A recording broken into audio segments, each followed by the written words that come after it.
Il vient d'être condamné, officiellement, et ce que la justice lui reproche est tout simplement terrifiant. Daniel Riolo, le chroniqueur star de l'Afterfoot, vient de tomber de son piédestal. Mais comment en est-on arrivé là? Comment un journaliste aussi influent a-t-il pu se retrouver au cœur d'un scandale aussi honteux? On te raconte tout. Et crois-moi, cette histoire est bien plus sombre que tu ne l'imagines. Abonne-toi si tu veux des infos vraies, sans maquillage, ni langue de bois. Tout commence en novembre 2021. Une scène choquante, nocturne, violente. Keira Hamraoui, star du PSG féminin, est violemment agressée à coups de barre de fer, en pleine rue, après un dîner d'équipe. À ses côtés dans la voiture ce soir-là, Aminata Diallo, coéquipière ou instigatrice. L'ambiguïté s'installe et l'enquête démarre dans un climat de tension extrême. L'affaire explose médiatiquement, les médias s'enflamment et au milieu de cette tempête, une voix s'élève, celle de Daniel Riolo. Mais ce qu'il va dire va tout faire basculer. Nous sommes le 23 mars 2023. En plein direct de l'émission culte Afterfoot, Daniel Riolo désigne publiquement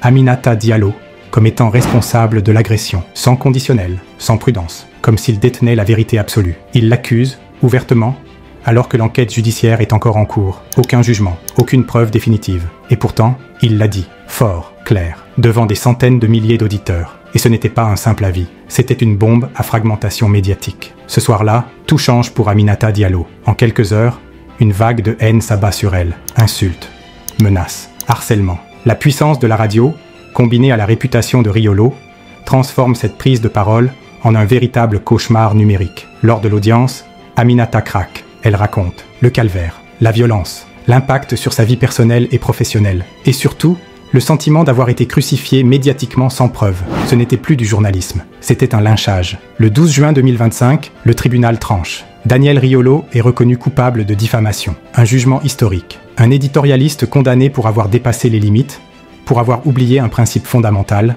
la présomption d'innocence. Le verdict, 500 € d'amende avec sursis, 4000 € à verser à Aminata Diallo pour dommages et intérêts et frais de justice. Mais ce n'est pas tout. La 17e chambre correctionnelle est tranchante. Monsieur Riolo n'a procédé à aucune enquête sérieuse, se basant uniquement sur un rapport de police partiel. Et là, tout a basculé. Ce n'est pas la première fois que Daniel Riolo se retrouve au tribunal. Didier Deschamps l'a attaqué en justice. Christophe Galtier aussi. Même Admar Lops. Des accusations violentes, parfois personnelles.